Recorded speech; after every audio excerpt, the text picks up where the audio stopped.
Hey guys, welcome back to my channel. My name is Journey and I am back with another book haul. I feel like I just did one of these and I looked and I in fact just did one of these. So I don't want to hear it. So I don't know what to say. Book Outlet, count your days because why are you such an amazing website? You can't beat $5.99 paperbacks and hardbacks. Are you kidding me? $5.99 hardbacks. Okay, I think the only place that's beating that is like the thrift store. I don't know. So I had to get it. So let's open these boxes and get into what I got.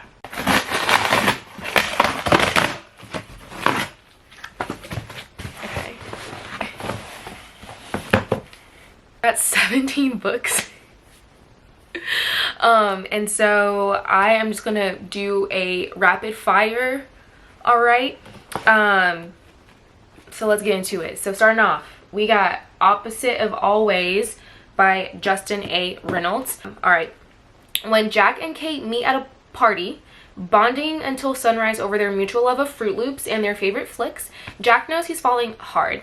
Soon she's meeting his best friends and Kate wins them over as easily as she did Jack. But this love story is complicated because Kate dies. What? I do not remember reading this as in the premise. That's not funny. I mean, I'm just saying like that's okay. And their story should end there, yet Kate's death sends Jack back to the moment they met and Kate's there again.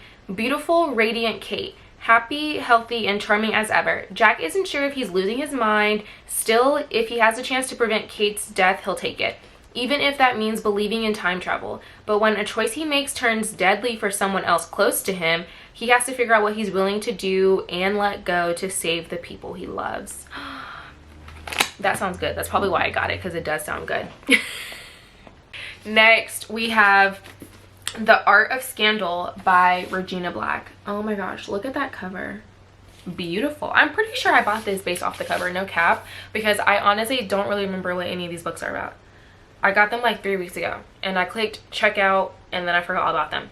So but we're all learning about them together, which is why I like reading the cover, the blurb or whatever, because I really don't remember what these books are about. All right. On the night of her husband Matt's 40th birthday, Rachel Abbott receives a sexy, explicit text from him that she quickly realizes is meant for another woman. Oh, okay. Divorce is inevitable and Rachel is determined not to leave her 13-year marriage empty-handed. Meanwhile, Matt, a rising star mayor with his eye on the White House, can't afford a messy split in the middle of his re-election campaign. So they strike a deal. Okay. Rachel gets $1 million and their lavish house in the wealthy DC suburb of Oasis Springs. That sounds like a beautiful place to live, okay? As long as she keeps playing the ideal black trophy wife until the election. Then Rachel meets Nathan Vasquez, okay? A handsome, very lost 26-year-old artist. And their connection makes Rachel forget about being the perfect politician's wife. As Rachel reawakens Nathan's long dormant artistic aspirations, their attraction becomes impossible to resist. But secrets are hard to keep in a town like Oasis Springs, and Nathan has a few of his own.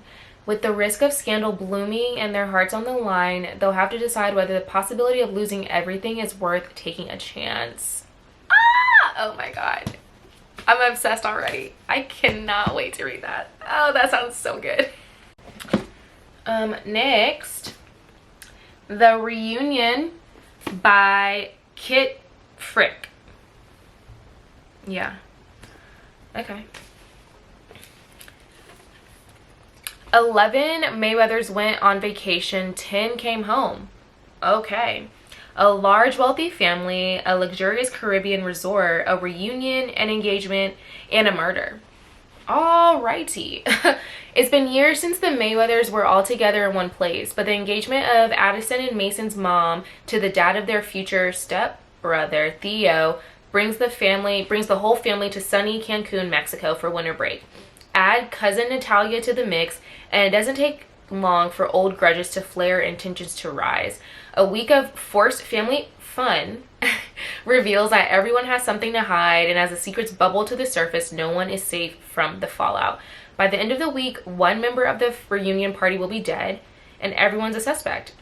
Well, who died and who killed him and why? I have lots of questions already.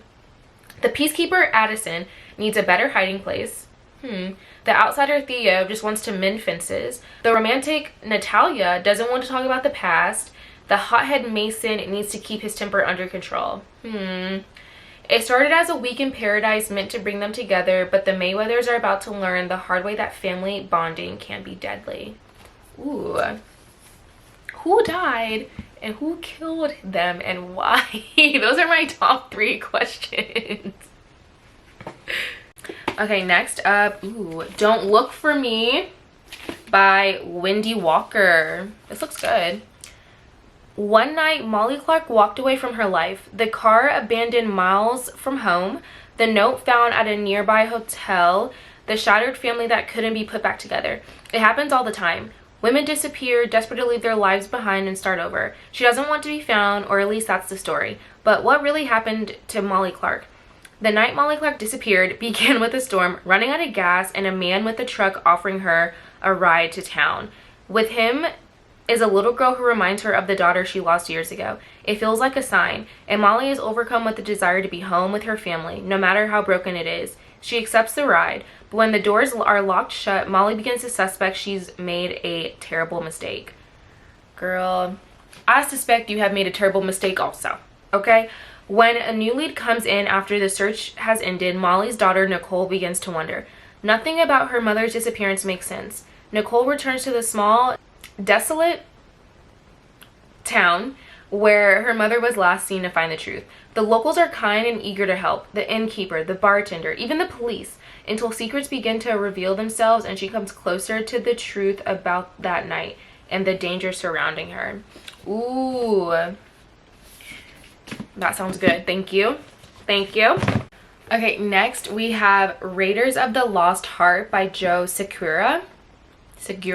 I have a love-hate relationship with cartoon covers like this. I really do. Because does it look like something my kid would probably like to read? Yes, it's colorful, it's cartoons. Okay, do I think a grown woman like me needs to be reading covers like this? No. Sorry. It just makes me feel very kiddie. But I am a sucker for them. I can't help it. So let's get into the blurb, or the back of the book. Archaeologist Dr. Socorro Corey Mejia has a bone to pick, literally. It's been Corey's life goal to lead an expedition deep into the Mexican jungle in search of the long-lost remains of her ancestor, Chimanali, an ancient warrior of the Aztec Empire. When she is invited to join an all-expense-paid dig to do just that, Corey is sure it's too good to be true. Until she's right. As the world-renowned expert on Chimanali, Corey should by rights be leading this quest, not sharing the glory with her disgustingly handsome nemesis.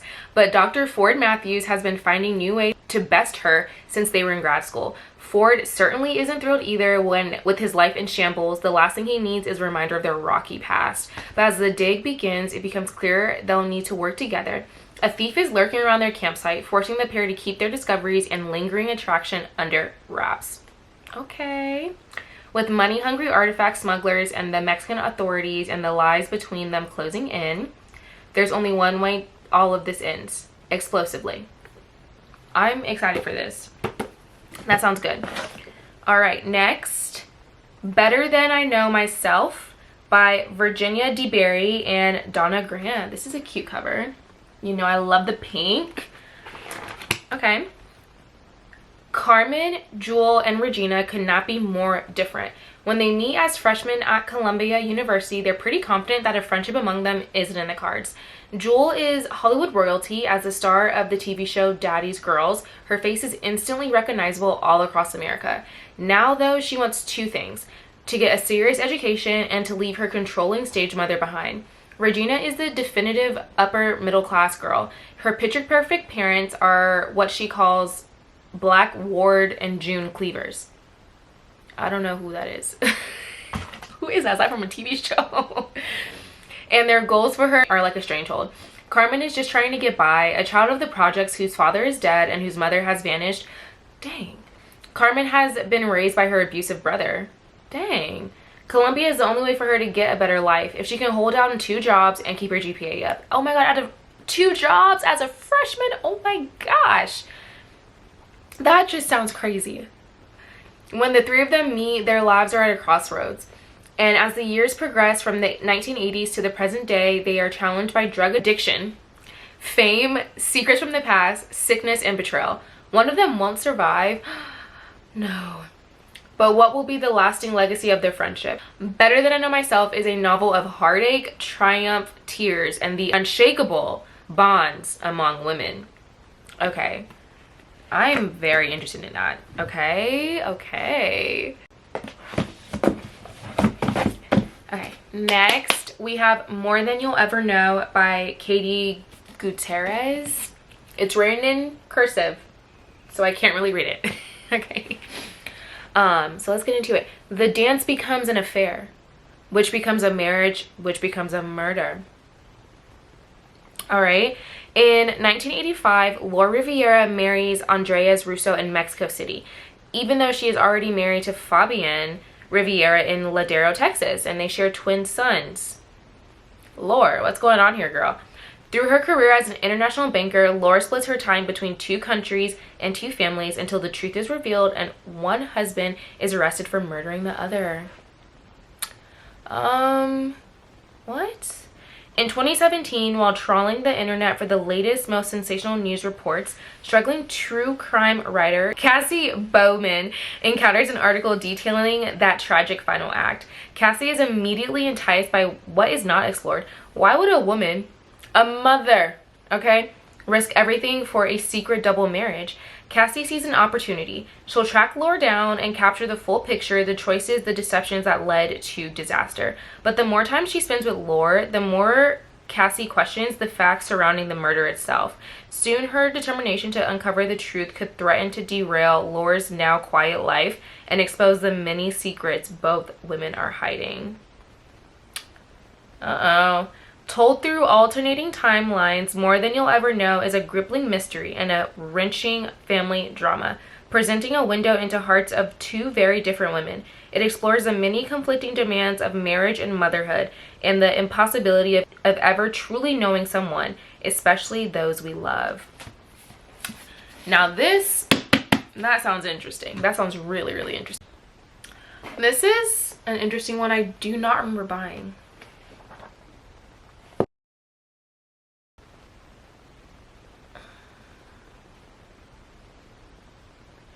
Did I buy this? I'm checking my order. Okay, I do not remember buying this. Oh, also I got 18 books, so. Yeah, see?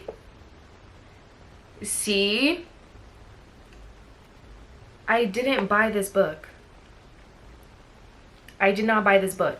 I knew I didn't, but I was looking at this, I'm like, this is not something I would think to pick up. No shade, no tea, but so that's interesting. Let's discuss. Okay, so this is Amazing Grace Adams by Fran Littlewood. Okay. Amazing Grace Adams tells the story of a life, a marriage, a family set against a single day in an ordinary woman's life. It is a roller coaster ride of redemption and discovery and a powerful celebration of the fact that behind every ordinary woman is an extraordinary one. Grace Adams gave birth to her daughter, blinked, and now suddenly is no longer in her 20s. One day she's had enough disappointment after disappointment. Grace finally snaps. To the astonishment of everyone, she simply gets out of her car and walks away. Dang. Grace is not walking away from her life, but rather toward it. Grace sets off across London, ultimately armed with a Love Island themed cake to win back her estranged daughter who has banned her from her birthday party. Because today is the day she'll be reminded that her daughter, no matter how far we fall, we can always get back up again. Because Grace used to be amazing. Her husband thought so, her daughter thought so, even Grace thought so. But everyone seems to have forgotten. Grace is about to remind them all. Okay, that's interesting. Now I'm worried that they didn't give me one of the other books that I wanted to have. Please hold. Okay, next we have They'll Never Catch Us. What is this? Okay. The Steckler sisters are only a year apart, but they're as different as sisters can be. Single-minded, driven Stella keeps to herself. Ellie is no less ambitious, but she has fun with her friends and a social life too. The only thing the sisters have in common is cross-country running until Mila Keene comes to town. Mila was the top runner at her school back home, and at first Stella and Ellie see her as a threat, but soon Stella finds her noticing all the things that they have in common. Mila is smart and strong, somebody Stella can finally connect with. As soon as the two become friends, Stella becomes something she vowed she'd never be, distracted. For her part, Ellie finds herself drawn to Mila's warm, charming personality, and in a moment of weakness, Elle starts to share her darkest secret with Mila. Okay. With regionals approaching and college scouts taking notice, the pressure is on, and the girls vow they won't let anything get in the way of their futures. But everything changes when Mila goes out on her training run and never returns. No one knows what happened, but the eyes are on the Steckler sisters. Look at the cover. Oh, this is gonna be good. I already know it. I already know it. Okay, y'all, that last clip made my camera overheat. So I had to take a little break. And so let's just jump back into it, okay? All right. All right, so we have The Nature of Disappearing by Kimmy Cunningham Grant. I didn't order this. Did I order this?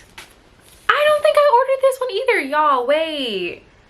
So, pause. No, because they about to piss me off. Wait a second. This is crazy. Oh, I did. Okay.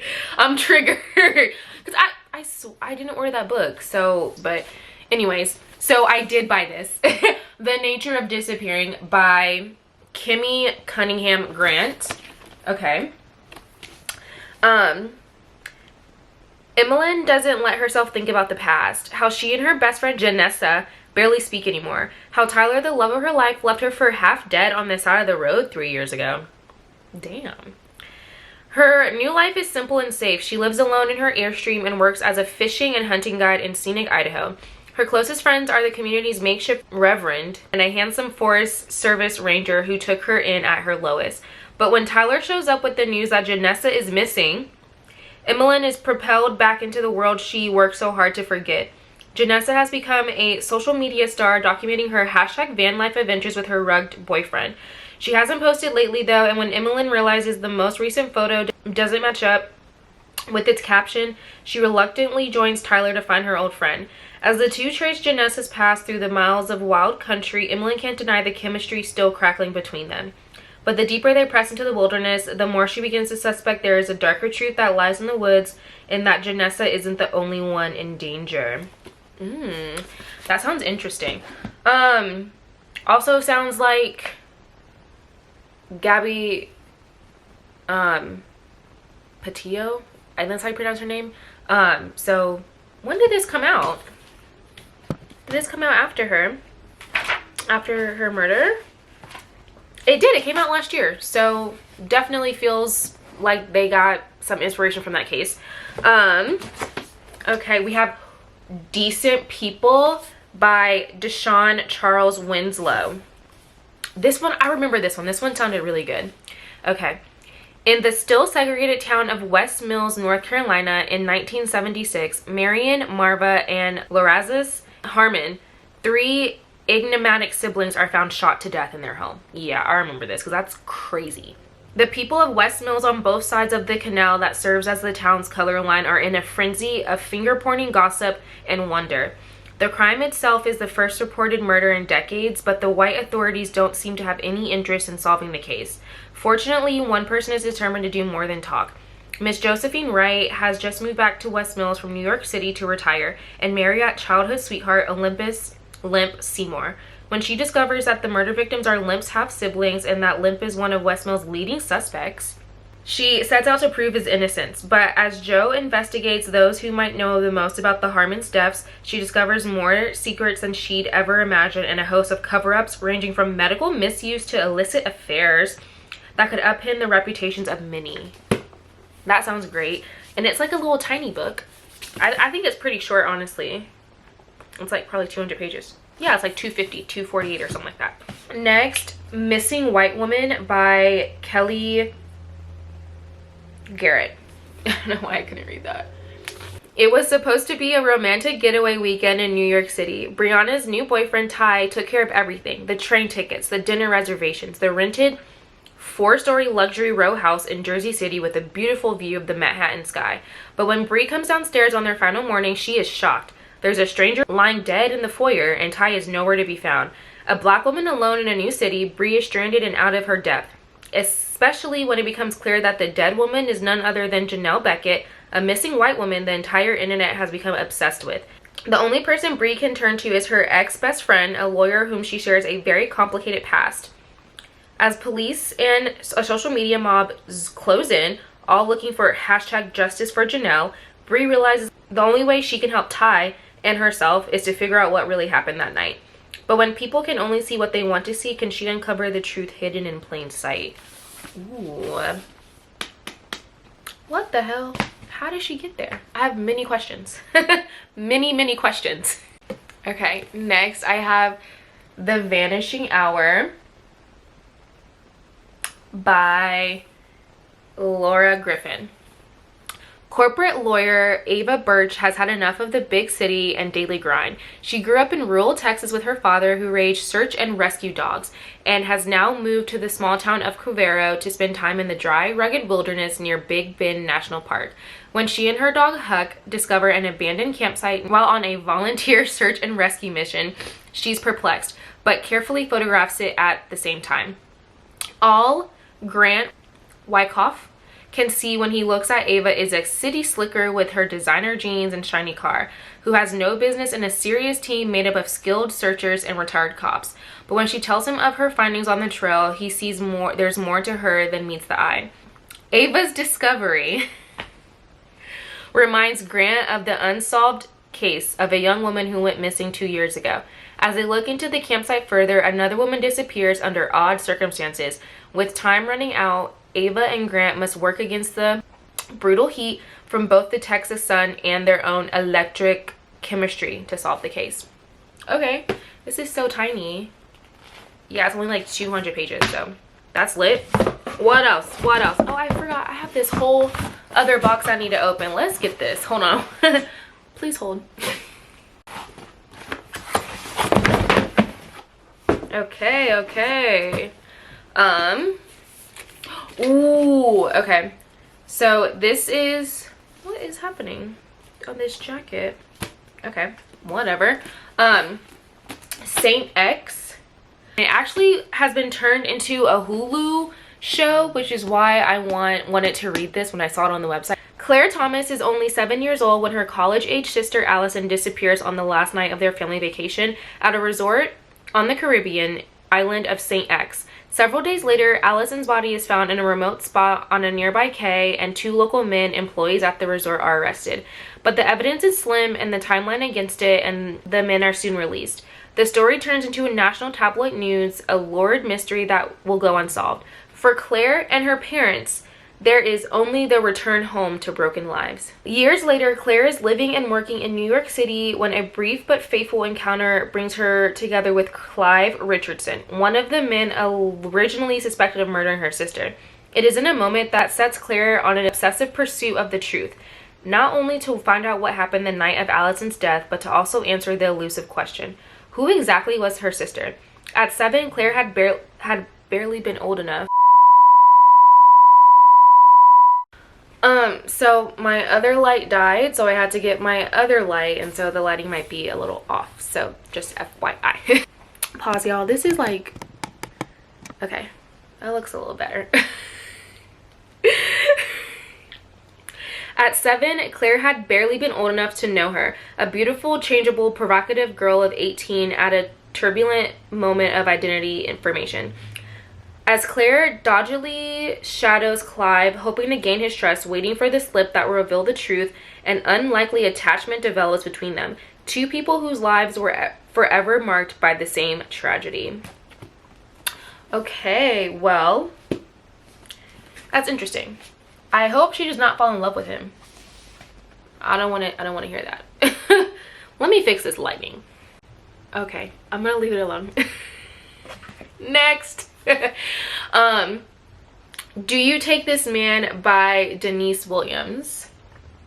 Cute, cute. Okay. Divorce attorney RJ would never describe herself as romantic, but when she ends up officiating an unplanned wedding for a newly engaged couple in a park, her life is turned upside down. The video of the ceremony goes viral, and she finds herself in the unlikely position of being a sought-after local wedding officiant. Honestly, that sounds kind of fun. I've officiated a wedding. Fun fact. Spending her free time overseeing I-dos isn't her most strategic career move, but she enjoys it, except for the type A bro dude wedding planner she's forced to work with. Former pro footballer, event manager Lear is a people person, but after his longtime girlfriend betrays him, he isn't looking for love. He knows how to execute events and likes being in control, so working with an opinionated and inflexible officiant who can't stand him is not high on his list of things he enjoys. He's never had trouble winning people over, but RJ seems to be immune to his charms. The two are surrounded by love at every turn, and their physical attraction pulls them together despite their best efforts to stay at an arm's length apart. Lear refuses to get hurt again. RJ refuses to let herself be vulnerable to anyone. But when it comes to happily ever after, their clients might not be the only ones saying I do. This sounds so cute. I'm so excited to read it. Okay, we're down to like our last 4 books. Let's go. Okay. Uncertain Kin. Ooh. This is a cool cover. By Janice Lynn Mather. Okay. Set against the vivid backdrop of the Bahamas, these 18 luminous and haunting stories introduce us to women and girls searching for certainty and belonging as they navigate profound upheaval. The characters are bold and big-hearted, complex, and intimately familiar. They grapple with bonds of kinship and the responsibilities of parenthood, with grief, longing, betrayal, coming of age, and what it means to be a woman. Little girls disappear from their beds one lush August. A jogger with a secret diagnosis makes a sinister discovery on the beach. An island wakes to blood pouring from its taps after a pastor's tirade.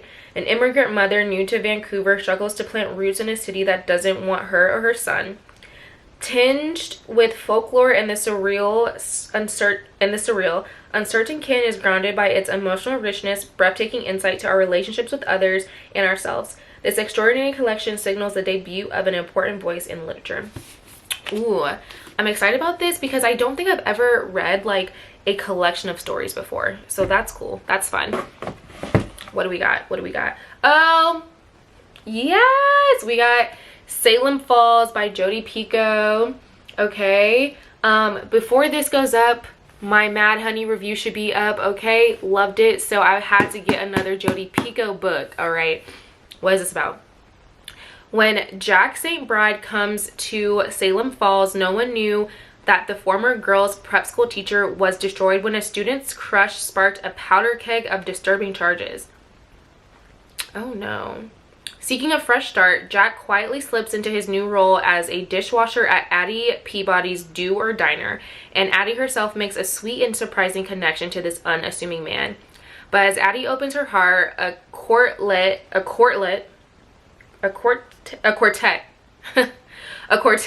of teenage girls miraculously targets Jack with shocking allegations. Now everything, Jack's future, Addie's happiness, and the verdict in a he said, she said courtroom battle depends on unearthing the truth. I mean, this is the second time he's been accused of something. I don't know, girl. You might have to just let him go. Like, hello? Okay. I have 2 more books. Let's go. So this is Two Sides to Every Murder by Danielle Valentine. Ooh, look at that cover. Beautiful. Okay. Live a lie or die for truth. Most people's births are immortalized immortalized, okay, there we go, in a police report, but Olivia was born during the infamous Camp Lost Lake murders. 17 years later, her life looks pretty perfect until she discovers that the man she calls dad is not her biological father. Now she needs answers about her bloodline, and the only place she knows to look is Camp Lost Lake. Most people don't spend their formative years on the run with an alleged murderer, but Regan did. In the court of public opinion, her mom was found guilty of the deaths at Camp Lost Lake, and both of them have been hiding ever since. But Regan believes in her mom's innocence and is determined to clear her name. Luckily for Olivia and Regan, Camp Lost Lake is finally reopening, providing the perfect opportunity to find answers, but as they inch closer to the truth, someone is dead set on keeping the past hidden, even if it means committing murder. Okay, I'm interested. Okay, last but certainly not least, we have Blood Marked by Tracy Deonn. I am so excited for this. Such a beauty. This is a thick book. Oh my god, look how thick that is. So this is the second book in the Legendborn cycle. There's going to be 4 books. Tracy just released the 3rd book, which is Oathbound, just like last week. And I actually have read none of the books. I've read none of the books, but it's up on the bookcase. I actually have Legendborn, which is the first book in this, and so I saw this was on sale, and I've been wanting to read Legendborn, so I was like, okay, let me just get this because it's on sale. And then I ordered Legendborn from a different store, and then I'm going to pick up Oathbound, obviously, because I have to complete the 3. I have to complete the set. So I'm super excited about this. I'm not going to read the jacket on this because it's the 2nd book, and I don't want to spoil anything for myself from the 1st book. So that's it. Let me see if I can get this stacked up and we can just conclude, okay? Okay, this is as many as I can get in a stack. So thanks for watching my book outlet haul. I hope you enjoyed, and I'll see you in the next video. Bye.